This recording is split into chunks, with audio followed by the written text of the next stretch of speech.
Olá, você que me segue no Rodrigo Silva Arqueologia. Estamos aqui com o nosso vídeo semanal, um pouco atrasado, era para ter sido posto ontem, mas eu espero que ainda em tempo para tratarmos de um assunto muito sério e importante, que é sobre o cristão e a política. Como votar agora que as eleições estão chegando já aí, nesse próximo domingo. Mas, antes de eu entrar no assunto de hoje, que é um assunto espinhoso e polêmico, eu espero que você seja inscrito no canal e, se não for, se inscreva e ative o sininho de notificações. Assim você vai saber sempre que eu postar alguma coisa nova aqui. Se gostar do conteúdo, deixe o seu like, o seu comentário aqui para o engajamento do canal, tá bem? Irmãos, vamos começar com a problemática. Eu até relutei um pouco se faria esse vídeo sobre política ou não, e já estou consciente de que qualquer coisa que eu falar aqui vai vir ataque de um lado ou de outro. Se eu falar azul, gente da ala amarela vai reclamar e vai protestar e vai cancelar e vai debochar e vai criticar. Se eu falar amarelo, o azul também vai. Se eu falar das duas cores, vai vir outros falando que eu deveria me posicionar numa cor ou de outra. Ou seja, vai ser difícil assumir aqui um ponto que não seja alvo de ataque. Mas eu vou tentar assim mesmo, porque eu acho que é um dever cristão. Não que os líderes religiosos devam tratar os rebanhos da igreja como se fossem gados, como se fossem crianças, não é esse o meu tom, mas eu sei que tem uma responsabilidade teológica e espiritual sobre aqueles que são líderes da igreja. Eu tenho muita gente que me segue aí, que é inscrito no canal, e eu já percebi que há alguns assuntos que eu não posso me dar ao luxo de não emitir a minha opinião. Até o meu silêncio pode parecer algo diferente do que eu gostaria de demonstrar. Mas para não ficar apenas na base do achismo, eu procurarei sempre que puder e tiver que apresentar uma opinião sobre um assunto ainda que espinhoso como a política, o colocar dentro de uma plataforma bíblica, tá bom? Então eu vou tentar fazer isso com a Bíblia. E olha que eu dei uma pesquisada aqui e descobri alguns textos que eu já tinha lido, é claro, mas são textos muito relevantes. Eu espero passá-los rapidamente com você aqui, citá-los. Então você pode pegar um papel, caneta, anotar. E também vou falar um pouquinho sobre a história do adventismo. E eu sei que há irmãos de outras religiões que me seguem, alguns até que não têm religião nenhuma, mas eu peço licença para também falar do adventismo e serve de cultura geral para você, porque o que acontece e aconteceu dentro da igreja adventista é reflexo do que eu estou vendo em muitas igrejas aí. Aliás, diga-se de passagem, numa reflexão bem pessoal, eu acho que o diabo está tirando um proveito tremendo do momento político em que estamos vivendo, seja aqui, seja nos Estados Unidos. Eu conversei esses dias com uma amiga que mora na América do Norte, uma pessoa muito cristã, muito religiosa, e a gente conversou um pouquinho sobre a questão lá do Trump com o Biden, e ela falou, olha, sinceramente, eu não quero saber de nada disso, não quero saber de política, não quero ouvir, eu quero ser ignorante a respeito disso, porque tá me fazendo mal. E eu entendo a postura daquela irmã, que ela é espiritual mesmo, a vontade, às vezes, é de nem assistir jornal, nem ver nada, nem participar, porque deprime.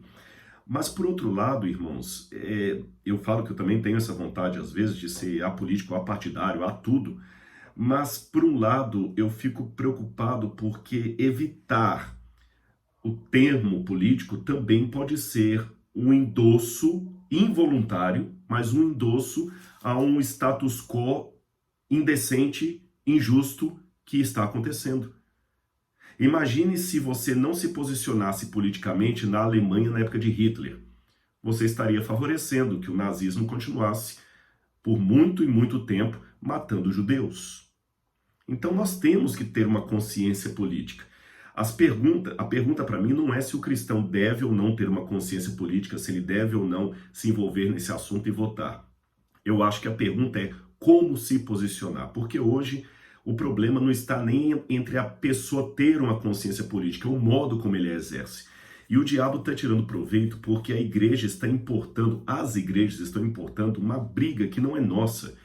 Eu não quero simplificar a coisa ou torná-la simplória demais, eu sei que a discussão é muito mais profunda do que o que eu vou colocar aqui, mas grosso modo essa história de direita e esquerda nasceu na Revolução Francesa. Eu acho que eu já falei isso em algum vídeo anterior e vocês devem saber disso.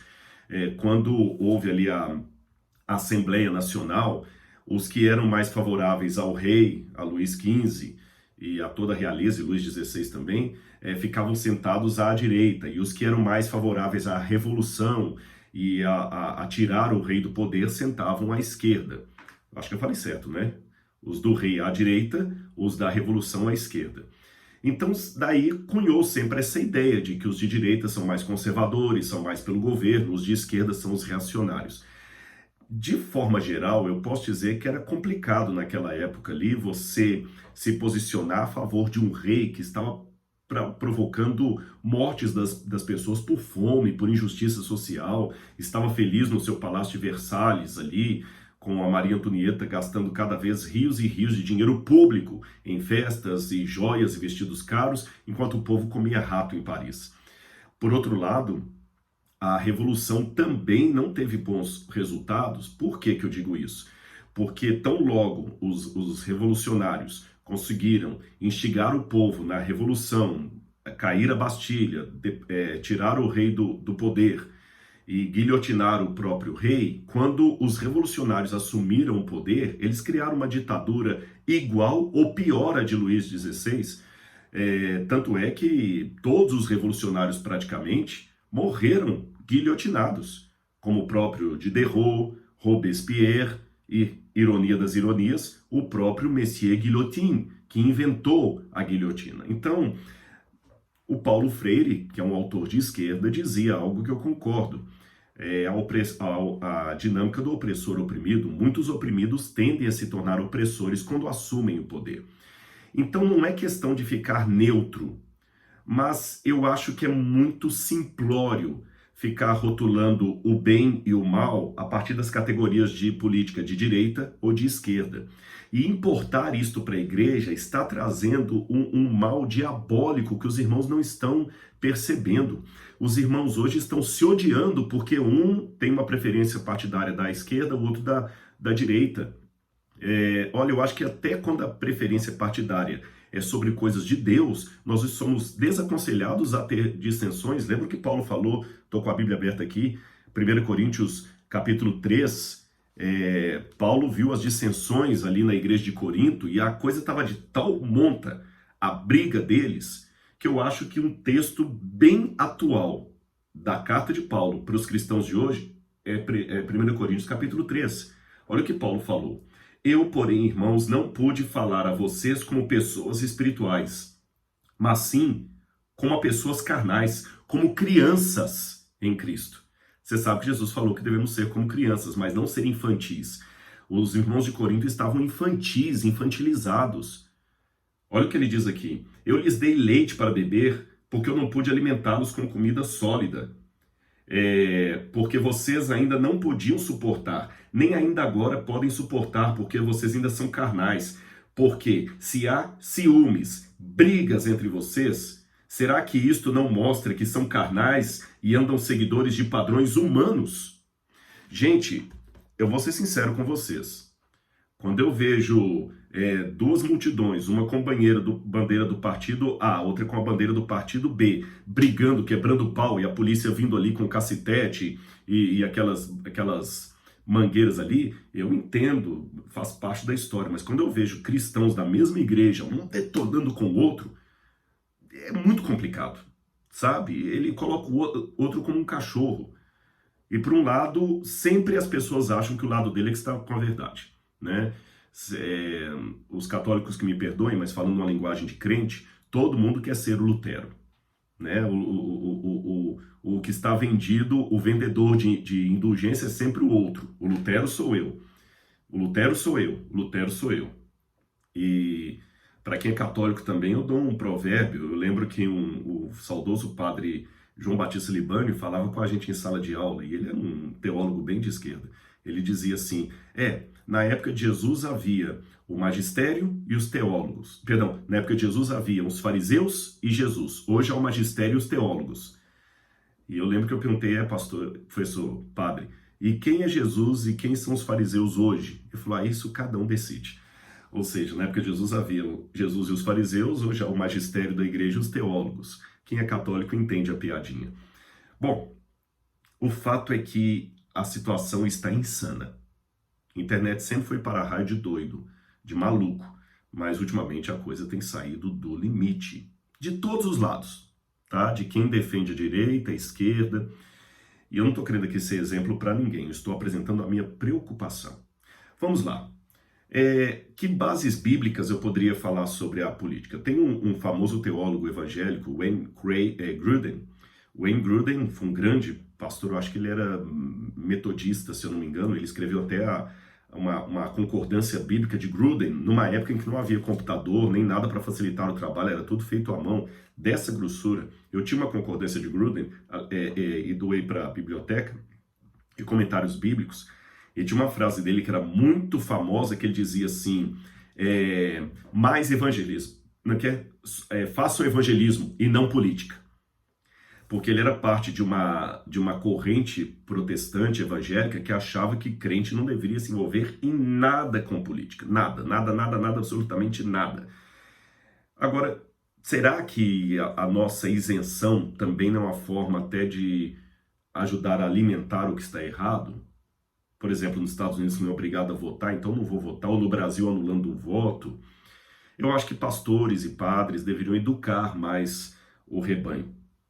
Educar não significa partidarizá-los, tá bom? Eu espero nesse vídeo que eu consiga educar aqueles que estão me assistindo e não partidarizá-los. Pelo menos é o meu desejo. Bom, então vamos lá. Em primeiro lugar, a gente não pode tanto ir contra a questão dos cristãos se envolverem com política, porque eu vejo exemplos, Paulo, ele usou de questão política para se libertar. Ele falou assim, eu sou um cidadão romano. Se vão bater em alguém que é um cidadão romano, então Paulo se valeu de um direito político, cidadão e político. E eu sei também que a política pode ser uma oportunidade, eu notei algumas coisas aqui, ou uma armadilha. Oportunidades, por exemplo. Olha o papel maravilhoso que fizeram José, Daniel, a rainha Esther, Neemias e Esdras, que estiveram perto de monarcas, de governadores. Olha a influência para o bem. Mas eu sei também que pode ser uma situação para o mal. E alguém fala, Rodrigo, mas a política está tão corrupta que não compensa e tudo. Então a pergunta é, biblicamente, como eu devo agir diante de uma situação corrupta, de uma política corrupta? Vamos pegar um paralelo bíblico? Como eu deveria agir se eu fosse um judeu em Babilônia? Babilônia era muito corrupta, pagã, idólatra, promíscua, tudo de mal que você pode imaginar tinha Babilônia. E quando Jeremias, depois anote aí na sua Bíblia, eu não vou ler o texto para ganhar tempo, mas vou citá-lo, anote aí na sua Bíblia, Jeremias 29, 4 a 10. Jeremias 29, 4 a 10. Jeremias escreve uma carta inspirada por Deus aos judeus que estavam no cativeiro da Babilônia. E sabe o que ele diz? Orem a Deus pela paz da cidade onde eu vou mandar vocês, diz o Senhor. Ou seja, eu, o Senhor, diz a Bíblia, mandei vocês para o exílio da Babilônia. E enquanto vocês estiverem lá, orem pela paz dessa cidade. E sejam bons cidadãos em tudo, até que chegue o tempo em que eu tire vocês da Babilônia e traga vocês de volta para Jerusalém. Ou seja, eu tenho que orar pela cidade. Outra passagem, vamos pensar em Roma. Roma também era muito corrupta, corrupta demais. E quando você vai para 2 Timóteo, 2 Timóteo capítulo 2, versículos 1 e 2, Paulo também diz aqui, ó. Vamos ver aqui, deixa eu ver se é 2 ou 1 Timóteo, só um minutinho. Perdão, é 1 Timóteo capítulo 2, versículos 1 e 2. Antes de tudo, peço que se façam súplicas, orações, intercessões e ações de graça em favor de todas as pessoas. Orem em favor dos reis e de todos os que exercem autoridade, para que vivamos vida mansa e tranquila, com toda piedade e respeito. Isto é bom e aceitável diante de Deus. Então, aqui já tem uma notinha que eu acho que dá para pegar hoje. Você que odeia o presidente fulano de tal, seja do Brasil, dos Estados Unidos, da Argentina, você ora por ele? Está na Bíblia. Você que escreve frases na internet, no Twitter, contra o governo, contra isso, contra aquilo. Uma pergunta sincera, honesta. Você orou por ele? Você que odeia o PT, orou pelo Lula e pela Dilma quando estavam no poder? Você que odeia o Bolsonaro, ora por ele hoje que está no poder?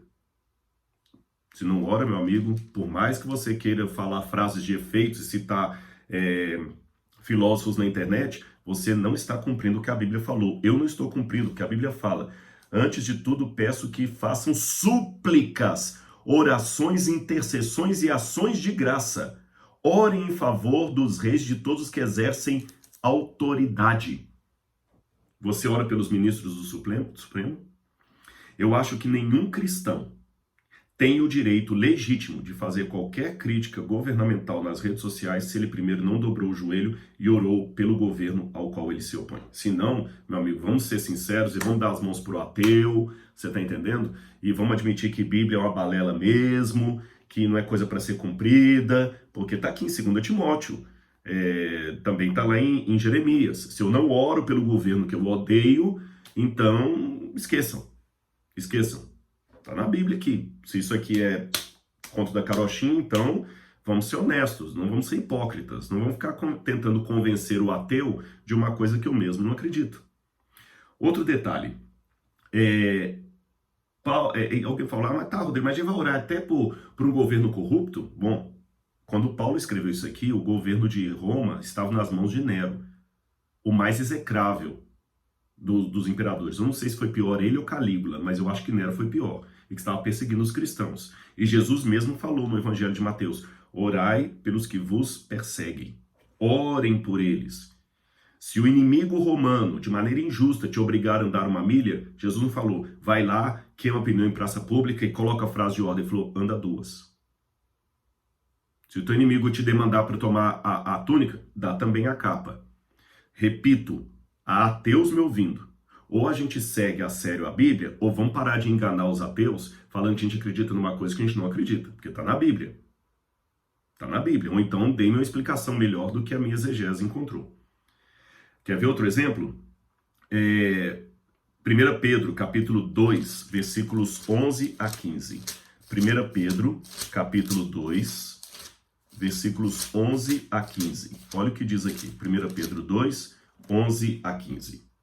Na Bíblia diz assim, amados, peço a vocês, como peregrinos e forasteiros que são, que se abstenham das paixões carnais que fazem guerra contra a alma, tendo conduta exemplar no meio dos pagãos, para que, quando eles os acusarem de malfeitores, observando as boas obras que vocês praticam, glorificam a Deus no dia da visitação. Por causa do Senhor, estejam sujeitos a toda instituição humana, quer seja o rei como soberano, quer sejam as autoridades como enviadas por ele, tanto para castigo dos malfeitores, como para louvor dos que praticam o bem. E Pedro fala, tá, mas e se essas autoridades humanas nos perseguirem, Rodrigo? Pedro fala, se vocês sofrerem, que sofram porque estão sofrendo injustamente por amor do evangelho, e não porque fizeram alguma coisa errada. Então é assim que eu tenho que tratar os líderes. E na minha prática como cidadão, Bom Jesus mostrou um ministério bastante integral. Ele deu pão ao pobre, ele apoiou os indefesos, ele apoiou os excluídos, ele os arrebanhou, ele deu palavras de conforto, de esperança. Mas interessante, em nenhum momento da Bíblia, Jesus se uniu às manifestações revolucionárias dos judeus zelotas do seu tempo. Em nenhum momento. E havia, na época de Jesus, Jerusalém e a Galileia era como é que eu falo assim? Era um vespeiro.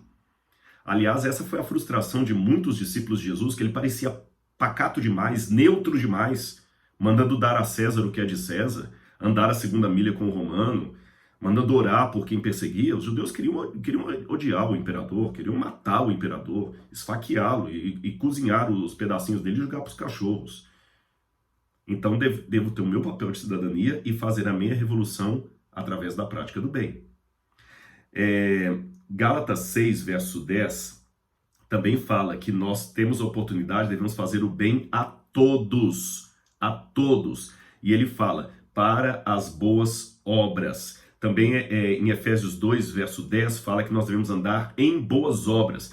Essa administração pública para nos engajar em boas obras, não em plataformas políticas, tem um significado público muito interessante, para que os homens vejam as boas obras que vocês praticam e glorifiquem ao Pai que está no céu. Então, eu confesso até a vocês que isso é uma coisa que eu ainda estou resolvendo espiritualmente dentro de mim, porque tem uma passagem da Bíblia que fala, o que a tua mão faz, a outra não fique sabendo, que eu entendo esse texto assim, não fica de maneira arrogante colocando na vitrine todas as suas virtudes. Eu não preciso ficar vindo na internet toda hora que eu der uma ajuda financeira para alguém, toda hora que eu aconselhar espiritualmente alguém. Eu não devo ficar vindo na internet e ficar mostrando, olha o Rodrigo como é que ele é bonzinho, como é que ele é o rapazinho bom, olha como é que ele faz as caridades. Eu não devo fazer isso. Por outro lado, eu também não devo, enquanto igreja, esconder as boas obras que eu faço, senão o mundo não vai ver essas boas obras e glorificar a Deus. E aí vem um recado coletivo. Se a igreja está, assim, realmente ocultando as virtudes, como muitos estão percebendo, realmente alguma coisa séria está acontecendo. Seríssima, eu diria. Eu ainda quero fazer um vídeo aqui sobre a questão das injustiças sociais que ficam ocultas no manto da igreja. Se bem que é difícil, sabe? Porque, só um spoiler do vídeo que eu estou pensando em gravar, quando eu coloco alguma coisa ali na internet, chamando a atenção dos que estão brigando contra a igreja, aí muitos esquerdistas falaram, vendido da associação, da coisa, esse pessoal de direita, pá. Esses dias eu botei um post sobre o estupro. Aí muitos de direita vieram me bater. Tá vendo? Esse post revela quem você é. Por que você não falou nada contra o silêncio do Papa? Por que você não falou nada contra o Ed Renekiewicz? Mas sobre o estupro, você colocou. Tá vendo? Você é de esquerda. Já não vou mais seguir o seu canal. Você já se revelou quem você é. A bandeira esquerda. Eu tô vendo vermelho na sua testa. Peraí. Vocês entendem como é que a coisa é complicada? Se você fala uma coisa, você é de direita. Se você fala outra, você é de esquerda. E os dois lados querem te bater. E acabam perdendo o que significa caridade cristã. Irmãos, caridade cristã, aceitação, não é somente para os do meu partido, para os que concordam comigo. O problema é que muita gente prega a tolerância para os que concordam com eles. Para os que discordam, não é tolerância, cancelamento, cancelamento. Tolerância para os meus, cancelamento para os que discordam. E dos dois lados eu vejo isso. Bom, vamos continuar. Outra passagem da Bíblia que é significativa demais para mim, e essa eu quero até talvez tomar tempo para lê-la, embora ela seja um pouco grande, eu estou um pouco preocupado com o tempo aqui, mas eu vou arriscar. Se ficar muito grande, eu dou uma pulada em alguns versos aqui. É Romanos capítulo 13. Gente, como essa passagem aqui para mim ela é clara. Olha o que Paulo diz, e acho que todo cristão deveria reler essa passagem antes de votar no domingo. Romanos capítulo 13. Que todos estejam sujeitos às autoridades superiores, porque não há autoridade que não proceda de Deus, e as autoridades que existem foram por ele instituídas. Eu sei que há toda uma demanda, uma discussão teológica, como é que é essa soberania de Deus que permite ou institui uma autoridade muitas vezes ruim, déspota.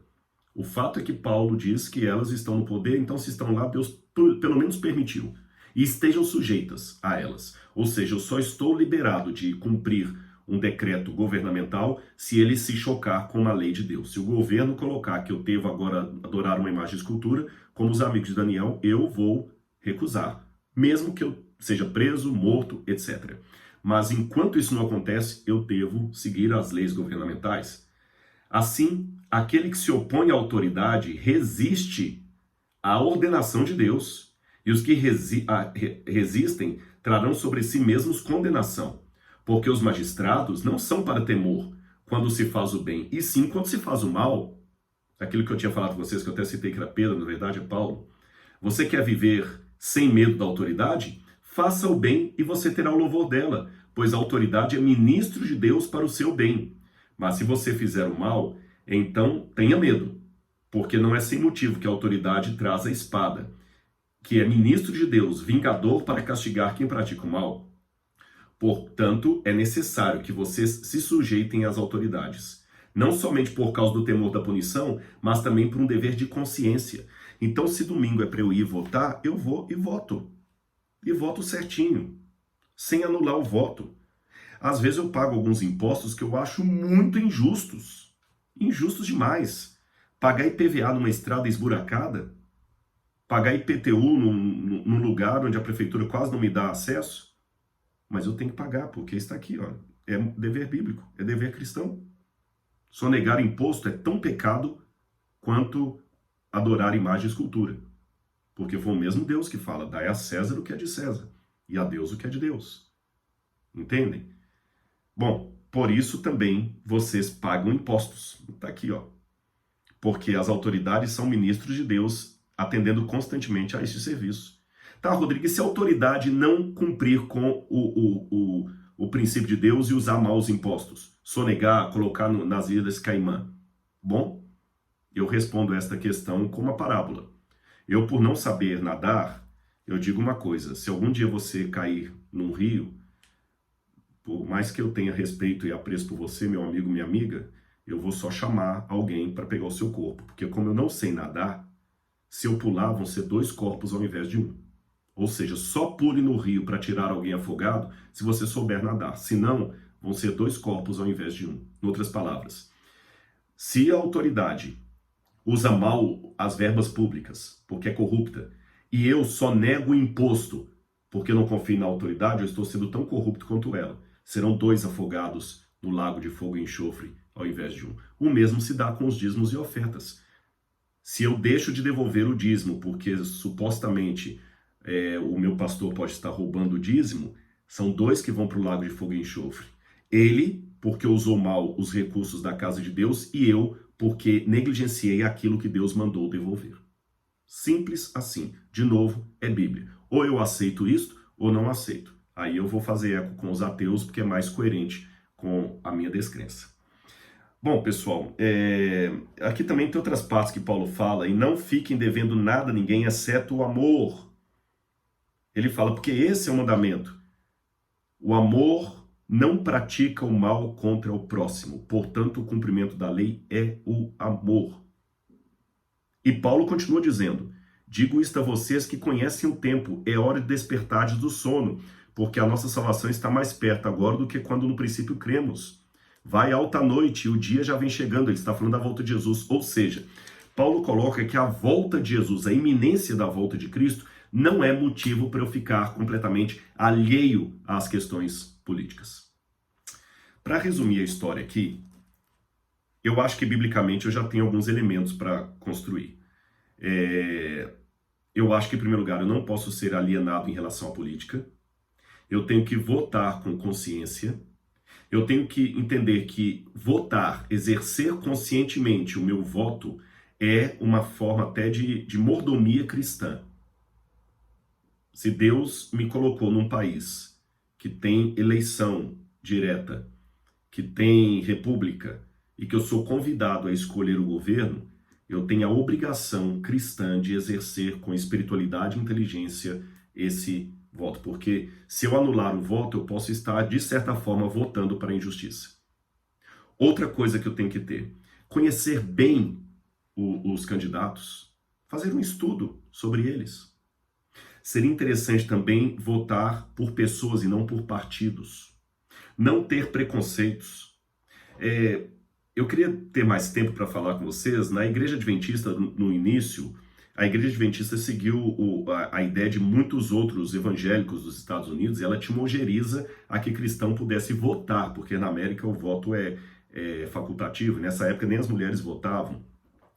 Mas em 1865, a Conferência Geral, que é o órgão máximo da Igreja Adventista, resolveu que poderia muito bem ser altamente apropriado para um crente do segundo advento exercer a influência do seu voto em nome da justiça, humanidade e direito. E os pioneiros do adventismo, inclusive Ellen White, compartilhavam desse consenso. Quando em Battle Creek estavam homens da intemperança tentando fazer um lobby para que os adventistas não votassem, assim eles assumissem o poder, Ellen White falou que ela sentia que era um dever cristão dos adventistas votarem para não permitir que os homens da intemperança assumissem o poder. E ela tem textos aqui muito interessantes, por exemplo, nós devemos agir com consciência cristã, que a igreja não deve ser partidária. Então, não acho que é hora da igreja falar somos do PSDB, somos do PT, somos do PSOL. A igreja não pode se envolver com essas coisas. Púlpito não deve ser para a plataforma política de candidato. Não. Um membro da igreja pode se candidatar, mas durante as eleições ele não deve nem passar a lição da escola sabatina. É assim que nós entendemos. E os irmãos têm que ter uma consciência política, mas não devem ser partidarizados. Eu estou apresentando para vocês conselhos gerais que eu extraí da Bíblia e da pena de pessoas espirituais que eu assim entendo, tá certo? Sem partidarismo. E lembrando de uma coisa muito importante. Os princípios da cidadania do reino de Cristo devem comandar o modo como eu interajo com os poderes nessa terra. Eu vou até repetir, porque isso é forte. Os princípios da cidadania do reino de Cristo, que está por vir, devem nortear o meu relacionamento com os poderes políticos desse mundo. O modo como eu critico o governo, como eu voto, como eu obedeço, como eu exerço a minha influência entre os meus irmãos. Ou seja, eu não posso agora tornar o irmão que pensa politicamente diferente de mim um demônio. Se ele está enganado, eu tenho que admoestá-lo no Senhor. Se ele começar a colocar práticas que são contrárias à Bíblia Sagrada, eu tenho que adverti-lo severamente. Mas eu tenho que adverti-lo por causa das práticas não bíblicas que ele está defendendo. Não porque ele tem preferência pelo partido A ou partido B. Aliás, falando em práticas, é muito bom você procurar o assim diz o Senhor para temas como aborto, posição da mulher, racismo. Porque o que eu estou notando é que muitas vezes as pessoas estão baseando as suas opiniões sobre esses assuntos mais em teóricos não bíblicos do que na Bíblia. E alguns estão baseando a sua opinião mais no trauma que ele carrega. Eu falarei disso num outro vídeo. O seu trauma é real, eu reconheço, eu tenho meus traumas. Mas os meus traumas pessoais, por exemplo, eu, Rodrigo, sou negro. Eu tenho traumas de racismo na minha vida. Tenho. Pode não parecer, mas eu tenho. Eu tenho situações de segregação. Mas eu, Rodrigo, não posso permitir que a minha experiência negativa de traumatizado pelo racismo seja aquilo que conduza o meu discurso acerca do racismo. Sabe por quê? Eu sei que isso vai na contramão daquilo que dizem por aí do lugar de fala, né? Lugar de fala. Sempre quem sofreu tem mais autoridade para falar sobre aquele assunto. Isso é muito perigoso, sabe por quê? Porque quando eu pego a minha experiência pessoal para dar o tom ao meu discurso, ele tende a deixar de ser um discurso conciliatório para se tornar uma oportunidade de vingança.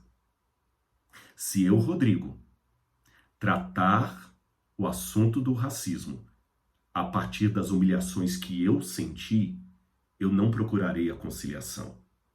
Eu procurarei a vingança, inclusive com colegas de obra que me machucaram bastante. Perceberam? Por isso que, apesar do jargão lugar de fala, é muito perigoso quando você determina o seu discurso a partir dos traumas que você tem. Foi o que aconteceu na Revolução Francesa. No final, como diz o ditado, cabeças vão rolar, até daqueles que criaram a guilhotina. Então que Deus abençoe muito o seu dia de votação, exerça com sabedoria cristã esse direito que você tem. No Brasil é quase um dever, na verdade, porque todo mundo é obrigado, mas que Deus abençoe. Se o candidato que vencer a eleição for um homem, uma mulher justos, de equidade, amém. Se não forem, vamos ter paciência no Senhor, porque até a política corrupta é um sinal dos tempos em que vivemos e do reino que aguardamos. Que Deus abençoe você e sua vida e vamos orar pelo dia da eleição no nosso Brasil. Um abraço.